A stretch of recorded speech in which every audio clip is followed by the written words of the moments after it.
Jason Okafor stood by the tall glass window of his penthouse, looking down at Lagos. The city was alive, as always. Cars crawled along the roads like glowing insects. Streetlights flickered. Somewhere below, horns blared, generators hummed, and people argued, laughed, struggled, and survived. From this height, everything looked small, controlled, almost peaceful. But Jason felt none of that peace. At 42, Jason Okafor had more money than he could ever spend. His company, Okafor Group, owned hotels, luxury restaurants, real estate across Lagos and Abuja, and investments abroad. Newspapers called him quietly dangerous, the kind of billionaire who didn't talk much but moved the markets with a single decision. Yet tonight, like many nights before, he felt hollow. Behind him, his assistant cleared her throat softly. "Sir, the board meeting agenda has been sent to your tablet." Jason nodded without turning. "Thank you. You can go." She hesitated, then left. The door closed with a soft click. Silence returned. Jason loosened his tie and let out a slow breath. The suit he wore was perfectly tailored. Italian fabric, custom shoes, a watch worth more than some people's houses. Everything about him screamed success. But success had come with a cost. Everyone around him wanted something. They laughed too hard at his jokes. They agreed too quickly with his opinions. They spoke carefully, like every word was an investment. Even kindness felt calculated. He could no longer tell who was real. Once, long ago, Jason had been a normal boy from a modest home in eastern Nigeria. His father had been strict but honest. His mother warm but firm. He had grown up believing that effort mattered more than appearance. Somewhere along the road to billions, that truth got lost. Jason turned away from the window and picked up a small burner phone from the drawer of his desk. No name saved. One number only. Arthur. His chief operating officer. The only man he trusted completely. Arthur was the only person who knew about Jason's strange habit. Every few months, Jason disappeared. No security convoy, no assistance, no announcements. He became someone else, not because he wanted adventure, but because he wanted truth. The world treated a man differently when it thought he had nothing. And Jason needed to see what kind of world he had helped build. Jason drove himself this time. No chauffeur, no black SUV. Just an old borrowed sedan with scratches along the side and a faint smell of petrol inside. He parked near a quiet street market not far from Yaba, where second-hand clothes were sold openly on wooden tables. The air smelled of dust, sweat, roasted corn, and engine oil. Jason stepped out of the car and adjusted his cap. Here, nobody knew him. Nobody cared. He walked slowly between the stalls, hands in his pockets, listening to traders shout prices, argue with customers, and laugh loudly when a joke landed well. He stopped at a stall with faded jackets piled carelessly on top of each other. "How much for this?" he asked, lifting a brown corduroy jacket with worn elbows. The seller glanced at him. 3,000. Jason nodded and paid without bargaining. He bought an old plaid shirt, a pair of faded jeans, a belt with cracks in the leather, thick framed glasses with plain lenses, work boots that had clearly walked many hard roads before. He changed in a nearby public restroom. The mirror above the sink was cracked. The light flickered. Jason studied his reflection. The man staring back at him did not look like a billionaire. He looked tired, slightly unshaven, ordinary. The kind of man people passed every day without noticing. For the first time since leaving his penthouse, Jason felt lighter. He drove toward Victoria Island, where glass buildings rose proudly, and money spoke louder than character. His destination stood out even among luxury establishments. The Brass Crown Steakhouse. One of the finest restaurants in Lagos, a place for politicians, oil executives, celebrities, and men who never looked at price tags. Jason had bought the restaurant group 2 years earlier. He had never eaten there. Tonight would be different. He parked across the street and sat in the car for a moment, watching well-dressed guests step out of expensive cars. Women in heels, men in tailored suits. Laughter carried easily through the night. Jason opened his door and stepped out. The contrast was immediate. As he walked toward the entrance, he felt eyes on him, curious, disapproving, confused. Inside, warm lighting washed over leather seats and polished wood. Soft music played. The air smelled of grilled meat and expensive wine. At the host stand stood a tall woman in a fitted black dress, perfect hair, perfect smile. The smile faded slightly when she saw Jason. "Yes?" she asked, her tone polite but distant. "A table for one," Jason said calmly. She looked him over. Shoes, jacket, glasses. "Do you have a reservation?" "No." A pause. She glanced around the dining area, then back at her tablet. "We're quite full tonight." "I don't mind waiting," Jason replied. Another pause. Her fingers tapped the screen slowly, more for show than necessity. "I can seat you," she finally said, "but only near the kitchen." Jason nodded. "That's fine." She led him through the restaurant. Conversation slowed as he passed. Some guests stared openly. Others pretended not to. He felt it clearly. The judgment. This was the world he owned. He was placed at a small table near swinging kitchen doors. The table wobbled slightly when he sat. Loud clanging came from behind the doors, a sharp contrast to the calm luxury elsewhere. Jason smiled faintly. Perfect. From this corner, he could see everything. Waiters moved quickly, smiles bright for certain tables, dull for others. A manager in a tight suit laughed loudly with a group of rich men, then snapped sharply at a young staff member moments later. Jason recognized the manager instantly. Gregory Danjuma. According to reports, he was efficient, charismatic, profitable. According to Jason's eyes, he was dangerous. Jason picked up the menu and waited. He didn't know yet that tonight would change far more than a single restaurant. He didn't know that somewhere behind those kitchen doors, a young woman with worn shoes and a heavy heart was gathering the courage to risk everything. And he didn't know that before the night ended, a simple folded napkin would shake the foundation of his entire empire. He sat at table 32 and did nothing for a while. That was the first thing he learned. When you look like you don't belong, the world becomes comfortable ignoring you. The table was small and round, with a thin leg that made it wobble if you rested your arm too hard. The chair was not broken, but it was not steady either. It creaked lightly whenever he shifted his weight. Behind him, the swinging kitchen doors kept opening and closing. Bang, dot, bang. A waiter rushed past, carrying 2 plates, not looking at Jason once. A busboy followed, holding a tray of used wine glasses, his eyes focused straight ahead like he was trained not to see anyone. Jason picked up the menu slowly. It was thick, leather, gold lettering. The menu was a message. If you have to ask the price, you shouldn't be here. Jason's eyes moved across it. Steaks aged for weeks, imported cheeses, foreign wine names written like they were prayers, items that did not feed hunger, items that fed status. He turned the page. Then he stopped turning. Because something else caught his attention. Not the food. The people. At the center of the restaurant, near the best seats, a group of men were laughing loudly. Their voices were deep and sure, the way men sound when they believe they own the world. Their suits were sharp. Their watches glittered. The women with them smiled with their mouths, but their eyes were tired. Jason stared at them for a moment, not because he envied them, but because he knew them. Not their names, but their type. Men who would shake his hand and call him chairman, then go behind his back and call him a wicked businessman. Men who would praise his humility in public and envy his money in private. Men who didn't know the difference between respect and fear. A waiter leaned over their table, smiling hard, nodding quickly.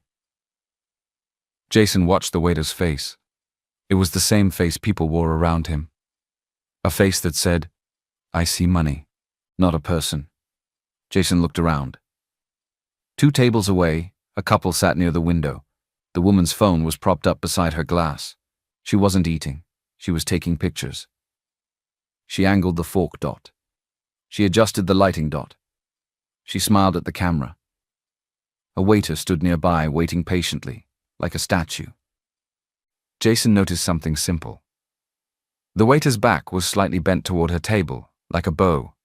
But when that waiter walked past Jason's table, the waiter straightened. Not even a glance. Jason let out a slow breath. It was not anger he felt. It was disappointment. Because this was not just a restaurant. This was a lesson. A place where the unwritten rules were practiced daily until they became normal. He had built an empire full of luxury. He had built a world where small people served big people. And he had told himself that it was business, not character. Now, sitting near the kitchen, he could see it clearly. A rich man could be rude and still get respect. A poor man could be polite and still get ignored. Jason tapped the menu lightly with his finger. He was not here to shame anyone. He was here to know the truth. A shadow moved near the front. Jason's eyes followed it. The manager, Gregory Danjuma. Gregory wore a tight black suit that was trying too hard. His hair was neatly cut, his beard lined cleanly, and he walked with confidence that felt rehearsed. He shook hands with a man at the center table and laughed loudly. Jason noticed the laugh. Too loud, too eager. A laugh meant to be heard. Gregory leaned toward the men and said something that made them laugh again. One of them slapped the table. Gregory smiled like he had won something. Then Gregory turned away from them, and the smile disappeared. Just like that. No slow fading. It fell off his face as if it was never real. A young busboy came too close, trying to squeeze past. Gregory stopped him with a small hand gesture. He leaned close to the boy's ear and spoke low. Jason couldn't hear the words, but he saw the boy's reaction. The boy's shoulders tightened. His face changed. He nodded quickly and moved away, almost running, like a person escaping a slap he couldn't see. Jason's jaw tightened. He stared at Gregory's back as Gregory walked away. There was something about that man. Not just arrogance. Control, the kind of control that enjoys fear. Jason placed the menu down and folded his hands. The longer he sat there, the more invisible he became. And in that invisibility, he could finally see. Rose Benson was tired before she even started her shift. The tiredness was not only in her body, it was in her mind. It was the kind of tiredness that didn't go away with sleep, because even when she slept, her brain stayed awake, counting bills, remembering hospital words, hearing her brother cough in the dark. She stood behind the kitchen doors for a moment, tying her apron tighter. The apron was clean but old. The fabric had faded at the edges, like it had been washed too many times. Rose checked her name tag. Rose. She touched it lightly, like it could remind her who she was. Not just a waitress, a sister, a guardian, a person trying not to drown. Rose, you're on table 32, another waitress murmured as she passed. Rose nodded. Table 32. She didn't need anyone to explain what that meant. Everyone knew table 32 was punishment, not official punishment. But punishment still. If the hostess didn't like you, you got that table. If the guest didn't look rich, they got that table. If the manager wanted to prove a point, he watched that table. Rose took a breath and walked out into the dining area. The restaurant looked beautiful in the way expensive places always did. Soft yellow light, dark wood, clean floors you could see your reflection in. The kind of place that made you whisper without being told. She scanned the tables quickly. Table 32 was near the kitchen, tucked like a secret. And the man was sitting alone.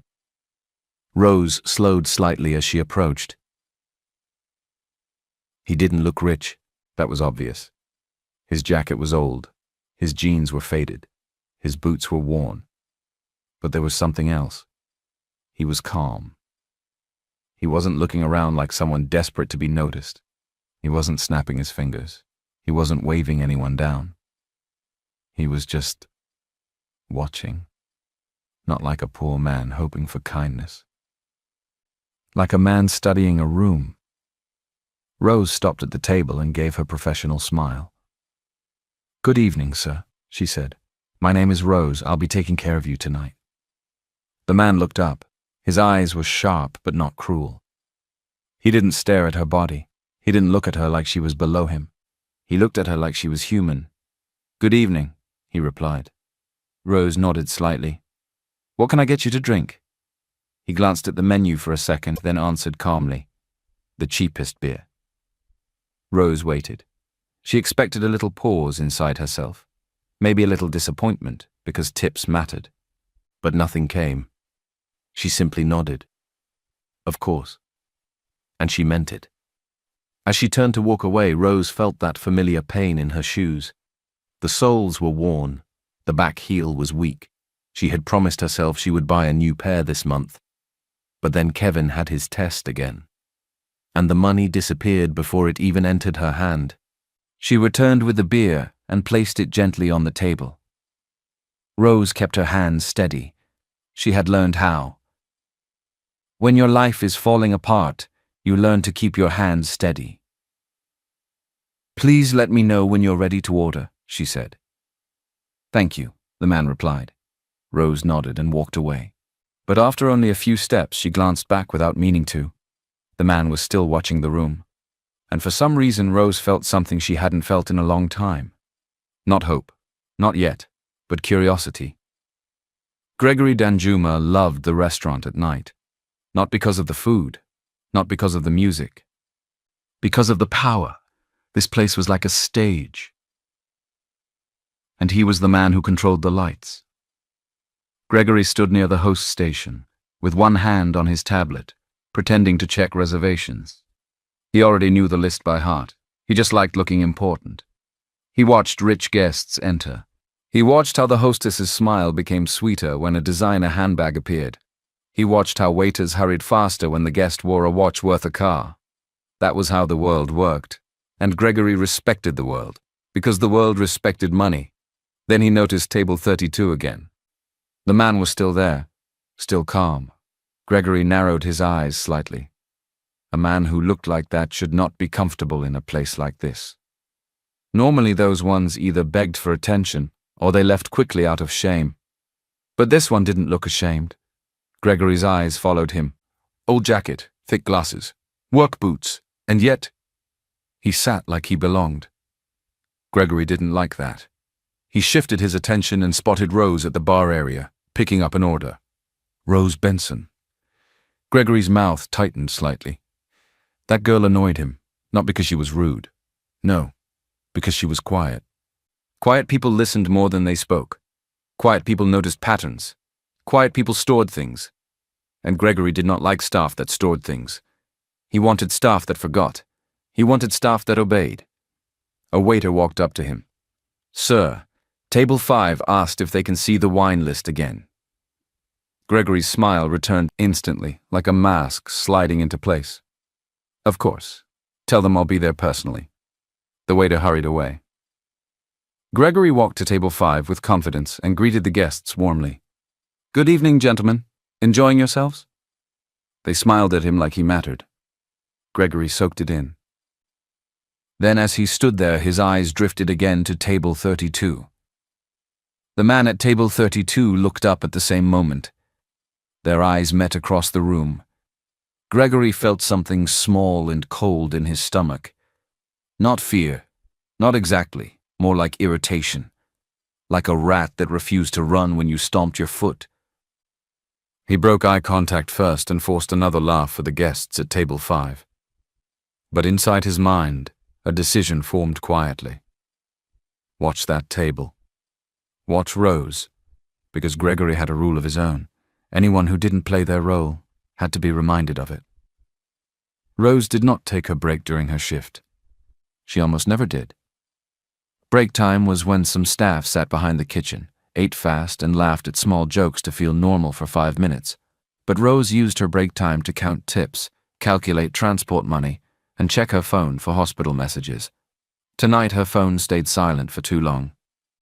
That silence was the worst kind. It was the kind that made her mind create scary pictures.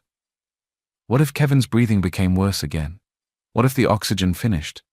What if the nurse was busy and didn't notice on time? Rose tried to push those thoughts away while she worked.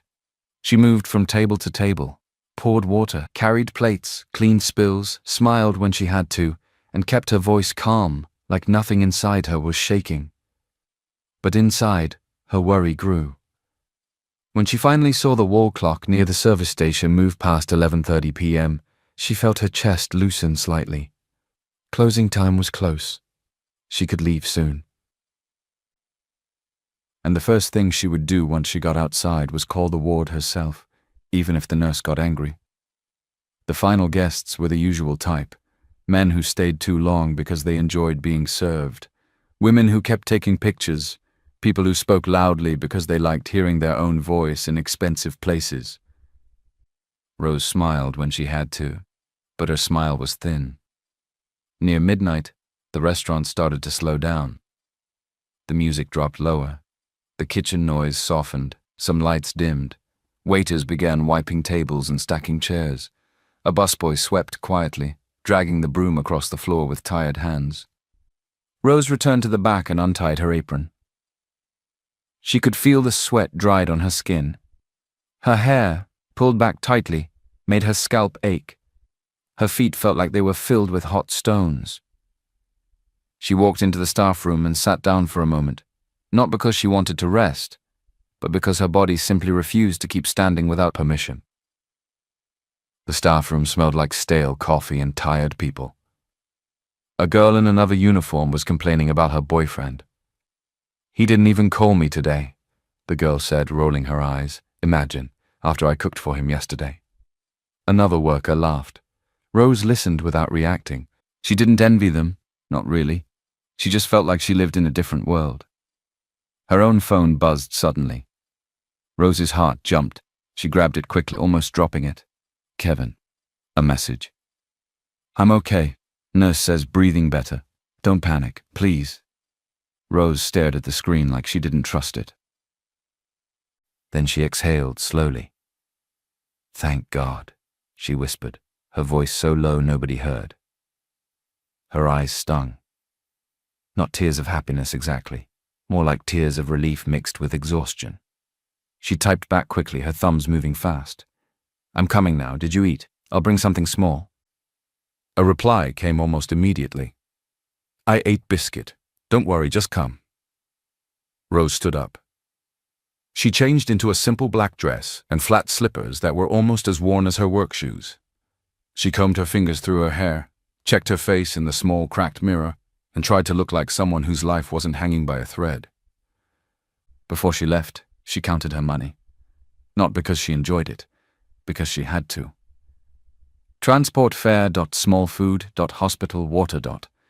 And maybe, just maybe, if there was anything left, she could put it aside for new shoes. She looked down at her work shoes where they sat near her locker. The soles were worn thin. The front leather had peeled back slightly like a wound that wouldn't heal. Rose swallowed. New shoes would have to wait again. She stepped outside into Lagos night. The air was cool, but the island still smelled like money, perfume, car exhaust, and grilled meat from late-night spots. A few cars sped past. Security men leaned on gates, watching strangers carefully. Rose hugged her bag close and walked to the bus stop. A Danfo passed, too full to stop properly. "Mainland! Mainland!" the conductor shouted like the word was a battle cry. Rose didn't enter. She needed to go to the hospital first. She waited. The streetlights made soft pools of light on the road. In the distance, a siren wailed briefly, then faded. When the bus finally came, Rose climbed in and sat near the window. As the bus moved, she watched Lagos slide past. Tall buildings, then smaller streets, then darker corners where people slept under shop fronts and street dogs moved like shadows. Her phone rested in her lap. She stared at it, then at her reflection in the glass. She didn't look like a hero. She looked like a tired girl who wanted to survive one more day. But Rose didn't know that while she was on that bus, in a restaurant she had just left, a man at table 32 was watching her world with sharp eyes. And for the first time in a long time, that man was beginning to feel something dangerous. Not pity. Not amusement. Something colder. something serious. Jason had already learned enough within the first hour. He learned that people could be cruel without raising their voice. He learned that disrespect could come wrapped in polite words. He learned that in places like this, kindness was not free, it was calculated. But he didn't come here only to watch the staff. He came to watch himself too. To see what he would feel when the world treated him like he didn't matter. At first, the feeling was familiar. That old bitterness he had buried years ago.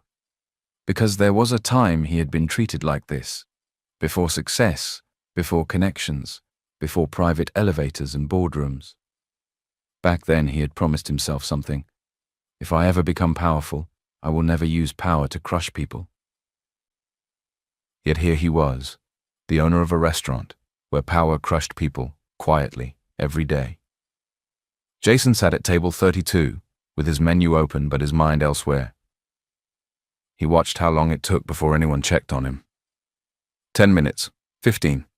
He drank water slowly, not because he was thirsty, but because he wanted to see if someone would notice. Nobody noticed.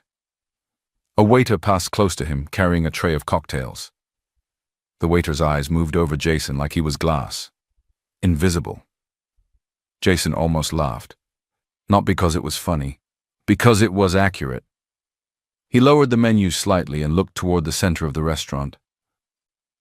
Gregory Danjuma was still playing his game. Laughing with big men, bending slightly, calling them sir, patting backs, then snapping at staff when he thought nobody important could see. Jason's eyes narrowed. The man was smooth but not wise. Jason had seen men like him in business. Men who grew quickly because they spoke loudly. Men who stole slowly because nobody checked the corners. The kitchen doors banged again. Jason turned just as Rose approached his table. Her walk was quick but controlled. Her face was calm, but her eyes were tired in a way that made Jason pause. Tired eyes always told the truth. "Are you ready to order, sir?" she asked. Jason closed the menu slowly. He didn't answer immediately. He studied her face again, not in a rude way, in a careful way. She had dark circles under her eyes. Her lips were slightly dry. Her uniform was neat but worn. The apron had faded lines like it had been washed too many times. And yet, she still spoke with respect. Jason decided. He would test more than the restaurant tonight. He would test the people running it. He would test how far their judgment went. "I'm ready," he said quietly. "I'll have the emperor's cut." Rose blinked. Just once. But it was enough. Jason saw the thought pass through her mind like a quick shadow. "Sir, are you sure?" Rose didn't say it. She didn't embarrass him. She didn't laugh. She didn't call Gregory. Instead, she asked the proper question, the one written in her training. "And how would you like it prepared?" Jason felt something small shift in his chest. Respect. Not fake respect. Not rich man respect. Human respect. "Medium rare," he said. Rose wrote it down. Her hand was steady, but Jason noticed the slight tension in her fingers, like a person holding fear tightly so it doesn't spill. "And your drink, sir?" she asked. Jason paused for just a moment. Then he went further. "A glass of Chateau Blanc, 1998. Rose's pen stopped. This time she didn't blink. She froze slightly, like her body needed a second to catch up with what her ears heard. Jason could imagine what she was thinking. That wine was expensive. Not Lagos expensive. Life-changing expensive for someone like her. Rose lifted her eyes to his again. Jason met her gaze. He didn't smile. He didn't try to convince her. He simply looked at her calmly like a man who knew what he was doing. Rose swallowed, then nodded. "All right, sir," she said quietly. No insult. No question. Just professionalism. As she turned and walked away, Jason watched her shoulders. They were tense. Not because she was angry. Because she was afraid. Jason's eyes moved to the manager's station. He saw Gregory Danjuma glance at the system screen. Jason saw Gregory's face change instantly, and Jason understood something. This order had just thrown a stone into still water. Now he would see who the ripples would expose. Rose entered the order into the system with a calm face, but inside her chest her heart was beating too fast. She could hear it in her ears. Boom! Boom! Boom! The POS system flashed the alert immediately.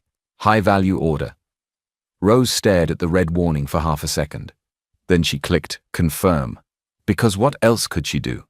The customer ordered it, and she had treated him with dignity. But the dignity she gave him would now become a weapon used against her. Rose didn't need prophecy to know that. She had lived long enough under Gregory Danjuma to know how his mind worked. Gregory loved two things: money and fear. And when he couldn't squeeze money out of someone, he squeezed fear. Rose moved toward the wine station to prepare the glass, hoping she could do it quickly and return before Gregory reached her. But Gregory was faster. He appeared at her side like a shadow. Rose. His voice was low, too calm. That was how Rose knew he was angry. "Yes, sir," she replied, keeping her eyes down. Gregory stood close enough that she could smell his cologne, expensive, sharp, almost choking. He looked at the screen, then looked at her. "Table 32, he asked softly. Rose nodded. "Yes, sir." "The Emperor's cut," Gregory continued, still speaking like a man having a normal conversation. Rose nodded again. "Yes, sir." "And Chateau Blanc, 1998. Rose's fingers tightened around the notepad. "Yes, sir." Gregory's mouth twitched. Not a smile. Something uglier. "Did you collect a card?" he asked. Rose swallowed. "No, sir." Gregory leaned slightly closer. "So you looked at him," he said. "And you thought, yes, this one can pay." Rose wanted to explain. She wanted to say, he ordered it calmly. He didn't look confused. He didn't look like someone joking. But explanations usually punished her. So she chose her words carefully. "He didn't seem unsure, sir," she said. "And I didn't want to insult a guest." Gregory let out a short laugh. It wasn't loud. It wasn't friendly.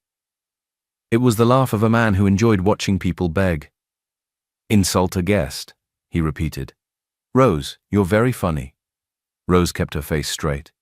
Gregory glanced around quickly, making sure nearby staff were busy and the rich guest couldn't hear. Then his voice dropped even lower.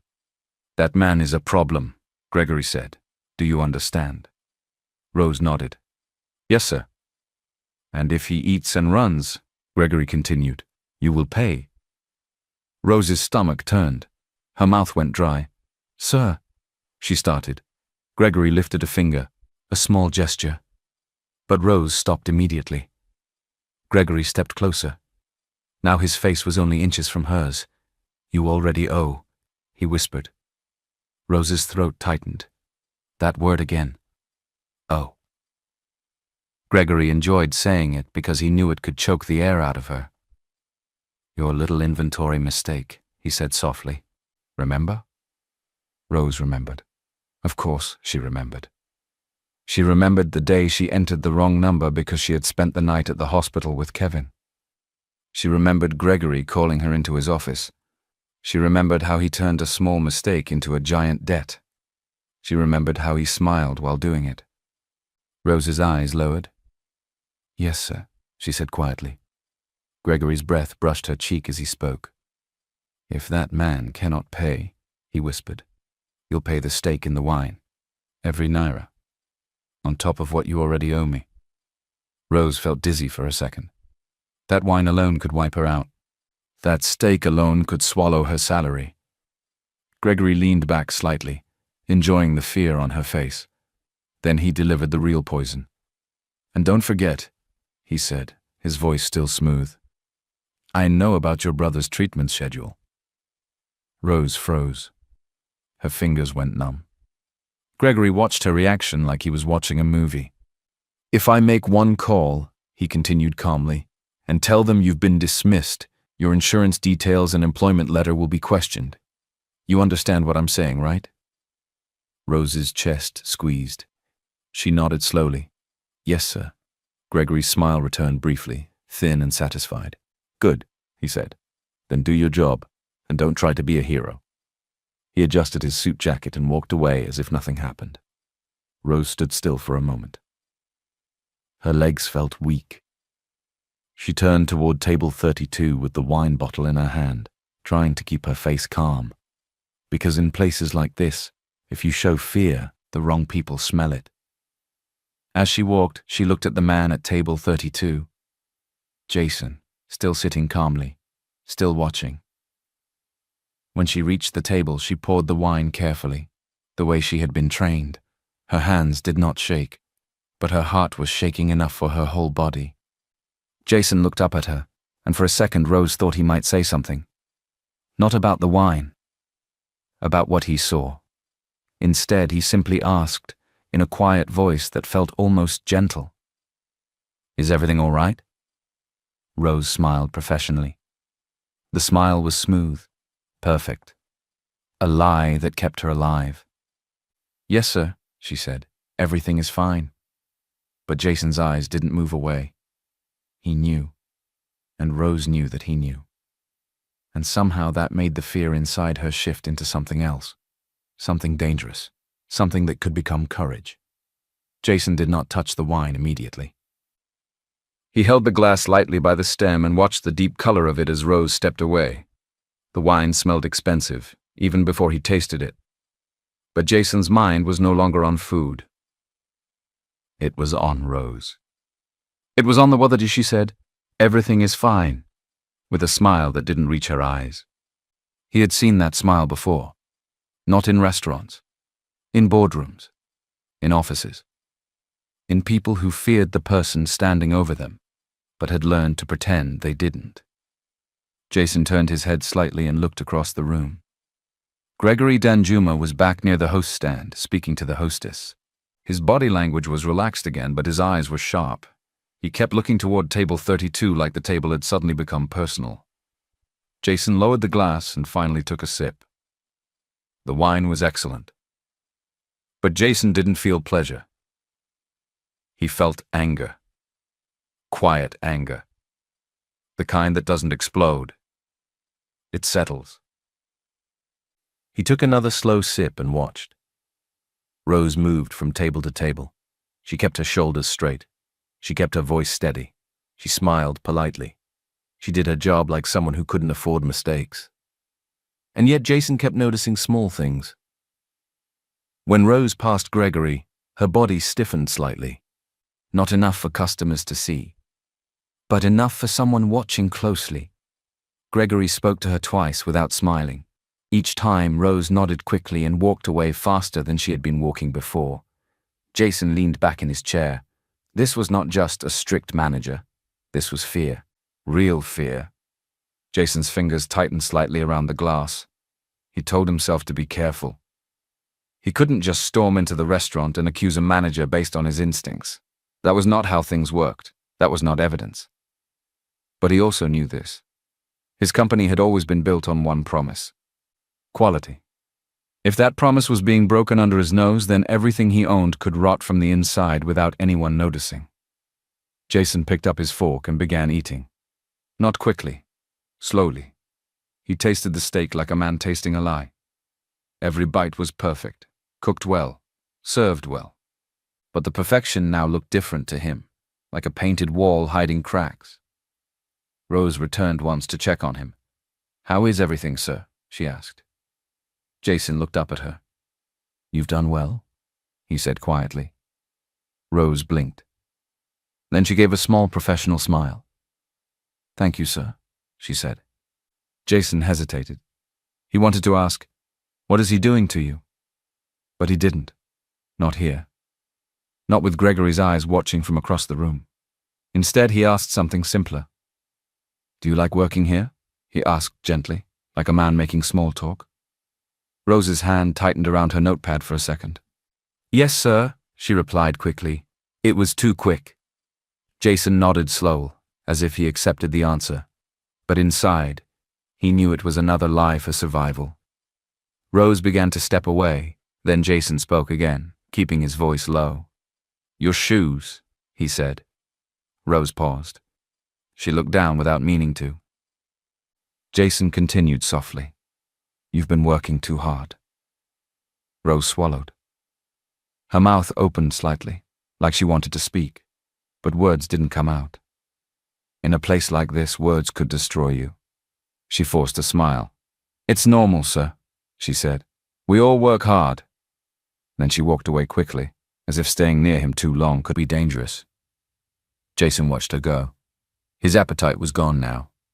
He placed his fork down. Across the room, Gregory Danjuma stared in his direction again. Jason met his eyes and held the gaze. Gregory looked away first. Jason's mouth hardened slightly. The thread was there. And Jason had started pulling it. By the time Rose arrived at the public hospital, the night was deep. The air around the entrance smelled of disinfectant, sweat, and boiled noodles from a small food cellar sitting under a weak bulb.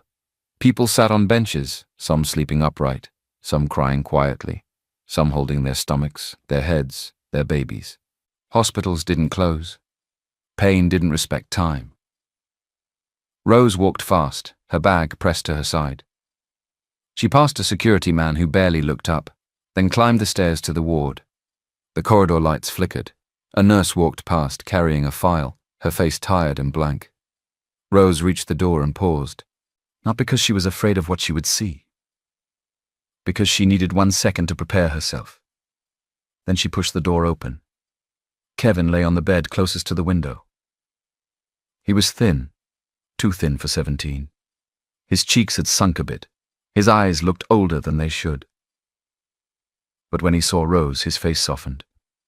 "You came," he said, his voice low. Rose forced a smile. "Did you think I won't come?" she asked, walking to his bed. Kevin tried to smile back, but it ended in a small cough. He turned his face slightly into the pillow, as if he didn't want her to see how weak it sounded. Rose sat on the edge of the bed and reached out, placing her hand on his wrist. His skin was warm, but his pulse felt too fast. "How are you now?" she asked gently. Kevin shrugged lightly. "Better than before," he lied. Rose didn't argue. She had learned not to argue. Sometimes sick people lied because they didn't want to be a burden. Rose opened her bag and brought out a small plastic pack. "I brought food," she said. Kevin looked at it. "What is it?" "Rice," Rose replied. "Small one. Eat." Kevin sighed. "Rose, you don't have to—" "Kevin," Rose interrupted softly. "Don't start." Kevin gave a small smile and accepted the pack, though he didn't open it immediately. Rose looked around the ward. 2 other patients lay nearby. One woman was sleeping with her baby pressed to her chest. Another man moaned quietly, turning his head from side to side. A nurse's voice sounded down the corridor. Rose lowered her voice. "Did the doctor come?" she asked. Kevin nodded. "He came. He said I need another test next week." Rose's heart tightened. Another test meant another bill. "Did he say how much?" she asked carefully. Kevin hesitated. Rose looked at him. Kevin sighed. "Rose, don't be angry." Rose's throat went dry. "Kevin," she repeated. "How much?" Kevin swallowed. 200,000. Rose stared at him. For a moment she couldn't even speak. 200,000. That number was not just money. It was rent, it was food, it was transport, it was survival. Rose's fingers tightened around the edge of the bed. Kevin watched her face. "I told him we don't have it," Kevin said quickly. "He said we should try. He said the test will help them adjust my treatment." Rose breathed in slowly, then out. She tried to keep her face calm, because Kevin's eyes were watching her like a child watching an adult for safety. "We'll find it," she said quietly.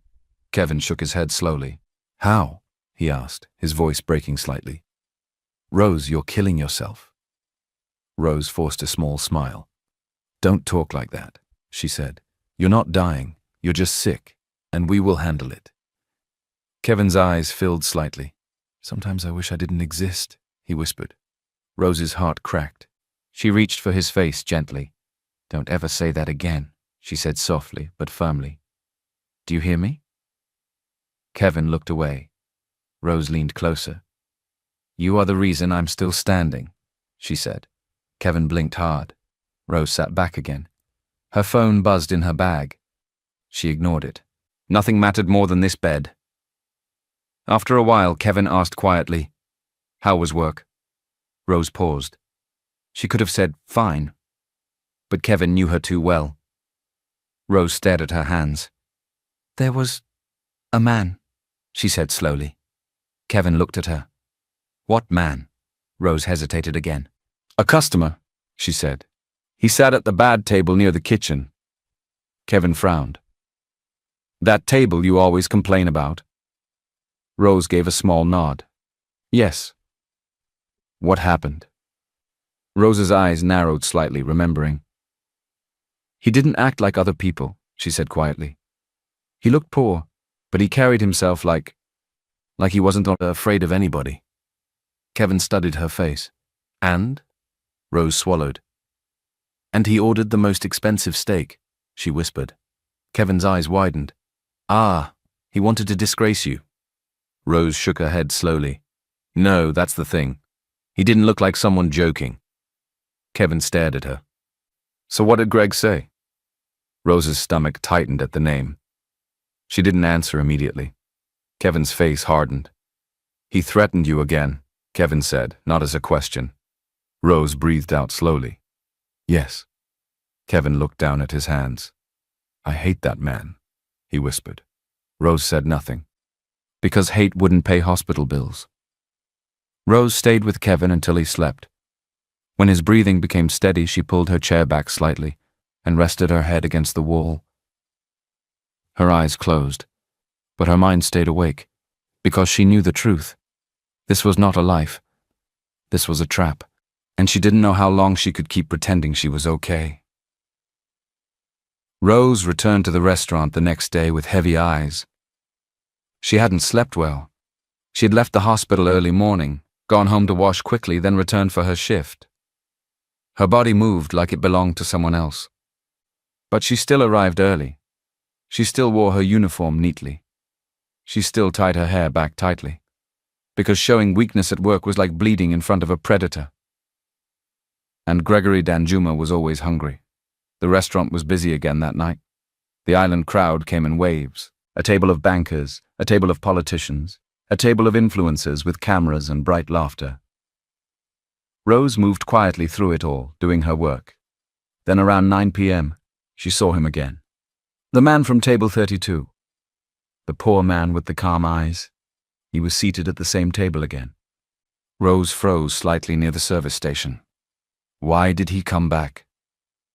A customer like that usually didn't return quickly. Unless... Rose felt something uncomfortable in her chest. Unless he was looking for something. Rose tried to focus on her other tables, but she kept glancing at him without meaning to. He sat quietly, watching. And Gregory Danjuma noticed Rose glancing. Gregory didn't like staff who looked in the wrong direction. He waited until Rose passed near him, then he called her name softly. "Rose." She stopped. "Yes, sir." Gregory's eyes were calm. Too calm. "After your shift," he said, "you will come to my office." Rose felt her stomach drop. Her mouth went dry. "Yes, sir," she managed. Gregory smiled slightly. It was not kind. "You know why?" he added. Rose nodded quickly. "Yes, sir." Gregory walked away. Rose stood still for a moment. Her fingers went numb. She already knew what it meant. Late-night books. The real books. The ones Gregory didn't want anyone else to see. The ones he had forced her to touch because she once studied accounting. Rose glanced toward table 32 again. The man was still sitting calmly, watching. And Rose wondered something she had never allowed herself to wonder before. If a powerful person sat at that table, would Gregory still treat me like this? She shook her head quickly. Hope was dangerous. Rose returned to work. but her whole body felt like it was counting down to the end of the night. Because after closing time, Gregory Danjuma would close the restaurant and open her cage. By the time the last guest finally left, it was past midnight again. The restaurant looked different when it was empty. The soft music was off. The warm laughter was gone. The tables were bare, wiped clean until they shone. Chairs were turned upside down on some tables. The smell of steak still hung in the air, but now it mixed with bleach and tired sweat. Rose stood at the service station, drying a glass slowly. Not because the glass still had water, because her hands needed something to do. Her eyes kept drifting toward Gregory Danjuma's office door. It was down a short hallway, not far from the wine cellar. The door was plain compared to the rest of the restaurant. No gold, no decoration. But Rose knew that behind it was the real restaurant. Not the luxury customers paid for. The real place where staff cried quietly and swallowed fear like food. A waiter walked past her and murmured, "Sorry, Rose." Rose didn't reply. She only nodded. She didn't ask what he was sorry for, because she already knew. When Gregory called you after shift, it was never for praise. Rose washed her hands, dried them, then took a slow breath. She walked down the hallway as if she was walking to a court judgment. The closer she got to the door, the more her chest tightened. Her heart wasn't beating fast like panic. It was beating heavy like a drum warning her that something bad was waiting. She knocked once. "Come in," Gregory's voice replied. Rose opened the door and stepped inside. The office was cool, air-conditioned, and smelled faintly of cologne and paper. Gregory sat behind a desk that looked too expensive for a restaurant manager. On the wall behind him were framed pictures. Gregory shaking hands with important-looking men, Gregory smiling beside a politician, Gregory holding a trophy at a charity golf event. Rose stood near the door. Gregory didn't look up immediately. He was typing something on his computer slowly, like he wanted her to feel the silence. Then he looked up.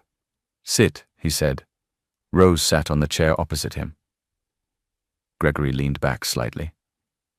He looked relaxed. Too relaxed. Rose waited, eyes lowered respectfully, hands folded in her lap. Gregory tapped a pen against the desk. "You like that man at table 32, he said suddenly. Rose's head lifted quickly. "Sir?" Gregory smiled, like her confusion amused him. "You've been looking at him too much," Gregory said. "I've noticed." Rose's mouth went dry. "I'm sorry, sir," she said quickly. "I was just doing my job." Gregory leaned forward a little. "That man is not your friend," he said calmly. "You don't know who he is." Rose swallowed. "Yes, sir."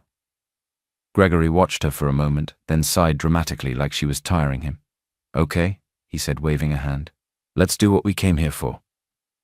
He turned his computer screen slightly, then pulled out a folder from a drawer. Rose's stomach tightened. The folder was thick. Too thick. Gregory opened it and pushed it toward her. "Balance this," he said. Rose stared at the documents. Invoices, delivery notes, supplier names. Some looked normal, some didn't. Rose had seen some of these before, but tonight Gregory had arranged them differently, as if he wanted her to see how deep it went. "Sir," Rose began carefully, "I'm not in accounts." Gregory's eyes sharpened. "You studied accounting," he replied. Rose's throat tightened. "I only did community college," she said softly. "I didn't finish." Gregory smiled. "You know enough," he said, "and you already owe me, so don't start acting smart." Rose lowered her eyes. Gregory slid a calculator toward her like he was giving her a weapon. "Work," he said simply. Rose picked up the first invoice. The supplier name made her pause. Prime Organic Meats. Rose had never seen any delivery truck with that name. In fact, she couldn't remember a single staff member ever saying, "Prime Organic Meats has delivered." But here it was on paper, repeated. She flipped through the pages. Same supplier, different dates, huge amounts. Rose's hands became cold. Gregory watched her face closely. Something wrong? He asked smoothly.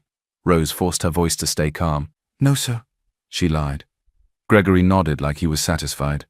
Good, he said. Add the numbers. Rose began adding. But as she added, she noticed patterns. The prices were too high for the quantity listed. The numbers looked crafted. Not natural. Like someone trying to make theft look like business. Rose swallowed hard. Sir, she said carefully, some of these don't match the stock sheets. Gregory's eyes turned cold. Rose, he said softly, don't make me repeat myself. Rose froze. Gregory leaned forward, lowering his voice until it became a whisper. I'm not asking for your opinion, he said. I'm telling you what to do. Rose nodded quickly. Yes, sir. Gregory leaned back again, satisfied. That's better, he said. Rose continued working. For almost an hour she sat there, adding numbers, checking entries, balancing fake invoices against other fake entries Gregory had prepared. Her mind screamed, this was fraud. Real fraud. Not small stealing. Not taking tips. This was organized, planned, big. And Rose was being forced to touch it, to become part of it. She felt sick. At some point, Gregory stood up and walked behind her chair, placing his hand lightly on her shoulder. Rose's body tensed instantly. Gregory leaned down near her ear. Listen carefully, he said quietly. If you ever think of talking to anyone, just remember your brother. Rose's eyes stung. Her fingers tightened around the pen until it hurt. Gregory patted her shoulder lightly, like a man comforting a child. Then he walked back to his desk and sat down. Rose wanted to scream, but she didn't, because screaming wouldn't save Kevin. So she did the only thing she could do.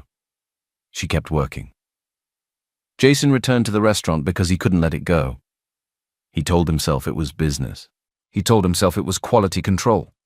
But deep down he knew it wasn't only that. It was Rose. It was the fear in her eyes hidden under polite words. He had gone home that first night and tried to sleep. But sleep didn't come easily. Every time he closed his eyes, he saw Gregory leaning too close to Rose, speaking low, controlling her with something unseen. Jason had lived long enough to recognize it. Blackmail. Threat. Power abuse. Jason couldn't prove it yet, but he could feel it. So he returned. He wore the same old clothes again, the same glasses, the same boots. He walked in again like a man who didn't matter. The hostess looked surprised, not happy. She forced a smile that was not warm. Back again? She asked. Jason nodded calmly. Yes. Reservation? No. She sighed slightly, then sat him again at table 32 without argument, almost like she wanted him out of sight quickly. Jason sat down and waited.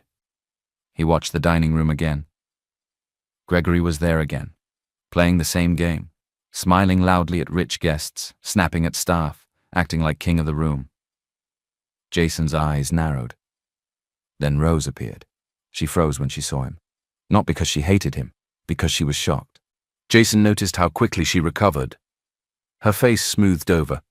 Her professional mask returned. She approached him slowly. Good evening, sir, she said. Jason looked at her closely.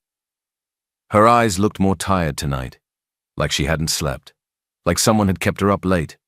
Jason felt his anger rise again, but he kept his voice calm. Good evening, Rose, he replied. Rose blinked. Most customers didn't remember staff names.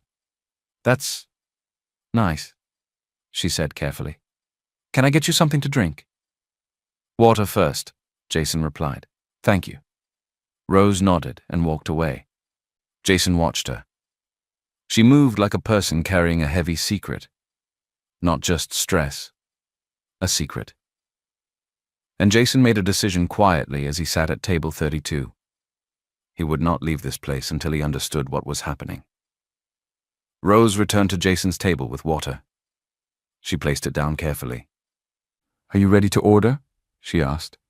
Jason didn't answer immediately. He looked at her face. Then he asked softly, "Did you rest today?" Rose froze. It was such a simple question. Not rude, not romantic, just human. Rose's throat tightened. "Yes, sir," she lied again. Jason nodded slowly like he accepted it. But Rose felt exposed, because she had not rested. She had sat in Gregory's office till late, balancing lies on paper, then gone home and stared at her ceiling with fear.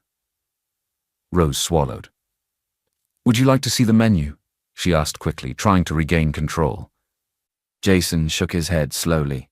"Not yet," he said. Rose waited, confused. Jason leaned slightly forward. His voice dropped. "Rose," he said quietly, "your manager talks to you like he owns you." Rose's heart stopped for a moment. Her eyes widened. She looked around quickly. Nobody was near enough to hear, but Gregory was still in the room. Rose's hands became cold. "Sir," she whispered, "please." Jason watched her face. He could see it clearly now. Fear. Not ordinary fear. The kind of fear that comes from being trapped. Jason leaned back slightly. He didn't push further because he knew something. A trapped person doesn't confess easily, not because they are weak, because they are trying to survive. Rose forced a shaky smile. "I'm fine, sir," she whispered again. Then she stepped away quickly. But as she walked, Rose's mind was racing. Because the man at table 32 was not like other customers. He was watching too much, listening too much, as if he was looking for something. And suddenly a thought entered Rose's mind, slow and dangerous. What if he can help? The thought scared her, because hope was not safe. Hope made you careless. Hope made you take risks. And risks could kill Kevin. Rose tried to push the thought away as she returned to her other tables. But it stayed, like a small flame in a dark room. And the more she tried to ignore it, the brighter it became. Rose tried to act normal for the rest of the night. She moved from table to table, smiled when required, cleared plates, poured water, and kept her voice calm. But inside her head, everything was loud. Because the man at table 32 had said the thing nobody ever said. Your manager talks to you like he owns you. It wasn't a romantic line. It wasn't even dramatic. It was just truth, spoken softly like he was stating the weather. And truth was dangerous. Rose kept glancing toward Gregory without meaning to. Gregory was doing what he always did, laughing with rich guests, touching shoulders, acting like a well-trained politician. But Rose now saw him differently. She saw the way his eyes stayed sharp even when he smiled. She saw the way he checked the room like a paranoid man. And she saw something else too. Gregory was watching table 32. He was watching the poor man. Rose felt her mouth go dry. She served her last table and returned to the service station to breathe for a second. Her fingers trembled as she arranged cutlery. A fellow waitress, Nkechi, passed and whispered, "Rose, you dey okay?" Rose forced a small smile. "I'm fine." But Nkechi didn't look convinced. She just shook her head lightly and walked away. Rose turned and looked toward table 32 again. The man sat the same way he sat before, quiet, calm, watching the room like he was reading it. He wasn't drinking too fast. He wasn't trying to impress anyone. He wasn't even trying to be noticed. But he was seeing everything. Rose's chest tightened. Her mind pulled her back to the hospital. Kevin on that bed. The number the doctor said. 200,000. The way Kevin's voice broke when he whispered he didn't want to be a burden. Rose squeezed her eyes shut for a second. Then she opened them. If she stayed silent, Gregory would keep using her dot. If she stayed silent, he would keep doing whatever he was doing with those fake invoices.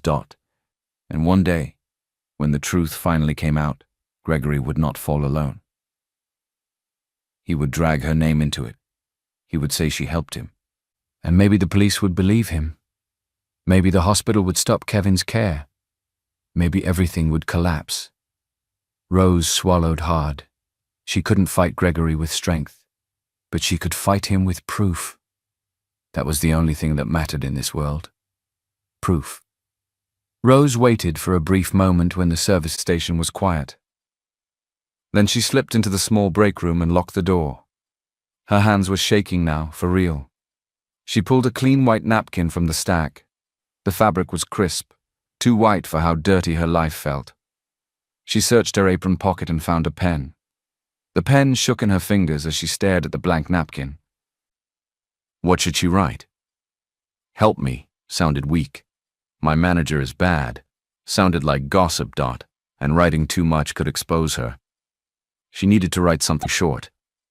Something that would make a careful person move. Rose closed her eyes, thinking of the documents. Prime Organic Meats. Invoices that didn't match. Numbers that didn't make sense. Then she remembered the most important thing. The hidden safe Gregory always checked before he left. The way he once boasted to a friend in the office, laughing, "Everything is recorded. If anything happens, I disappear." Rose's eyes opened. Her breathing became slow and controlled. She began to write. Not too long, not too emotional. Just enough to point to the real place where truth lived. When she finished, she folded the napkin into a small square and pressed it inside her apron pocket like it was a burning coal. Her legs felt weak when she stepped out of the break room. She returned to the dining area with the napkin against her skin. Now she had a new problem. How would she give him the note without Gregory seeing? Rose waited. She served other tables. She cleared plates. She nodded. She smiled. But her eyes kept tracking Gregory's position in the room like her life depended on it. Because it did. Finally, the moment came. Gregory was near the host station, arguing softly with the hostess about a reservation problem. His back was turned. Rose saw table 32 finishing up. The man was done eating. His plate was almost clear. He held his glass loosely, not rushing, not leaving. Rose approached with a calm face. "Would you like anything else, sir?" she asked, her voice steady. "No," he replied gently. "Thank you, Rose." Her heart hammered. She picked up the plate, then the glass. Her hands moved with practiced skill, like she had done this 1,000 times. And she did the hardest part in a single breath. As she reached for the bill tray, her other hand slipped the folded napkin from her apron pocket and placed it on the table. Then she covered it quickly with the tray, as if it was normal. Fast, clean, silent. She turned to leave. Then the man spoke again. "Rose." Rose froze. Her blood went cold. Was he exposing her? Was he calling her back? Did he see? Rose turned slowly. He wasn't smiling, but he wasn't angry either. He looked careful, like he understood what he was holding. "You dropped something," he said quietly. Rose's brain raced. She forced a shaky smile and leaned in slightly, whispering the first excuse that came to her mouth. "My tip," she whispered, almost without sound. "Please." Then she turned and walked away fast, her legs trembling, her whole body burning with fear. She didn't look back. Because if she looked back and saw Gregory watching, she would break. Outside later that night, the man unfolded the napkin under a streetlight, and his face changed. Because Rose didn't write a cry for money. She wrote a warning that could shake an empire. And once that warning entered his hands, the story was no longer only Rose's problem. It became Jason Okafor's war.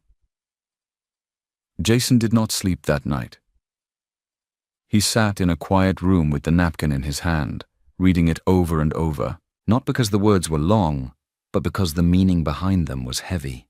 By 2 a.m., he had already called the only person he trusted with his private operations. Arthur Adebayo. Arthur did not ask stupid questions. He didn't panic. He didn't talk too much. He listened. Then he said, "If this is real, we move fast, before he destroys evidence." "I want everything off the books," Jason replied. "No internal audits, no warning." "Understood," Arthur said. "I'll bring in Rennie." Reni Akinyemi was not the type of woman you explained yourself to. She was a quiet professional. Security, intelligence, entry, retrieval. The kind of person who could enter a place without breaking a single thing and leave without leaving a footprint. Before dawn, Jason met her in an empty car park. She studied him in his thrift clothes and thick glasses and said flatly, "You look like a man who wants trouble." Jason replied, "I want truth." Reni nodded once. "Truth is expensive." "I can pay," Jason said. Reni's lips twitched slightly, not a smile, just acknowledgement. "Good, then we do it clean." That same night, Jason returned to the restaurant once again. Same disguise, same table, same calm, and the moment he sat down, he felt the air had changed. Gregory Danjuma was not relaxed anymore. He was watching table 32 too closely now, like a man who sensed danger but didn't know where it was coming from. Rose served Jason with shaking calm, her face controlled, but her eyes exhausted. When she placed his water down, Jason didn't speak much. He didn't want to pull her into more risk. Instead, he simply nodded at her, a quiet sign that said, "I received it. I'm moving." Later that night after closing, Jason and Reni entered through the service entrance wearing cleaning uniforms. No breaking, no drama, no shouting. They became invisible. Jason stood in the hallway with a mop bucket, acting like a tired cleaner. Reni moved like a shadow. In minutes, she bypassed the office keypad.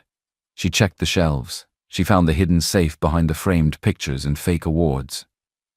She didn't guess the code randomly. She studied what Gregory displayed about himself, his ego, his obsession with image. A trophy from a charity golf event had a date. A framed photo had a number, a small detail that a proud man thought was harmless. Reni punched in the code. The safe opened. Inside was cash, a spare passport dot, and a thick ledger that had no business being in a restaurant office. Reni photographed every page and copied the files from Gregory's computer. Supplier records, invoices, bank details, and hidden videos. When they left the office exactly the way they found it. By morning, Arthur's team had confirmed what Jason feared. Prime organic meats was a front. The real supply chain was rotten, cheap, unsafe meat brought in through dirty channels, relabeled, sold at premium price. Money was being washed through shell accounts. Staff were being threatened into silence. And the worst part? Rose Benson had been recorded in Gregory's office. Gregory threatening her, mentioning Kevin, pressing her into helping so he could later blame her if needed.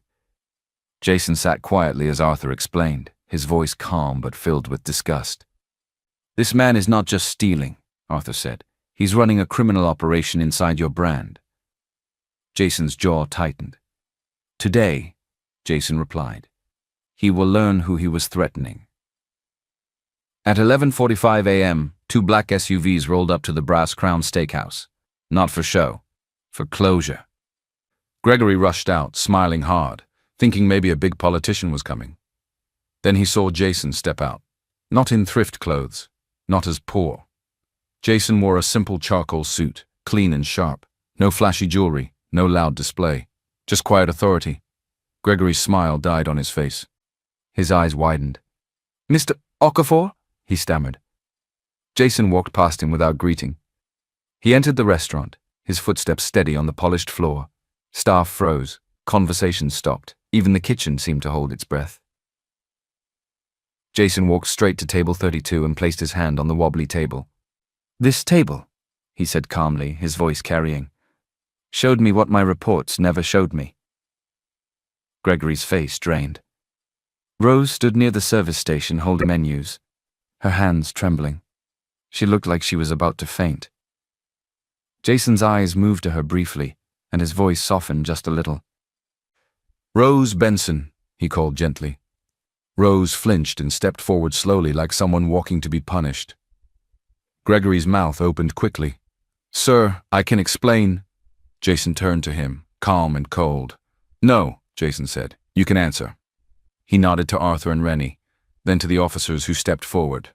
Plain clothes, firm faces. Jason didn't shout.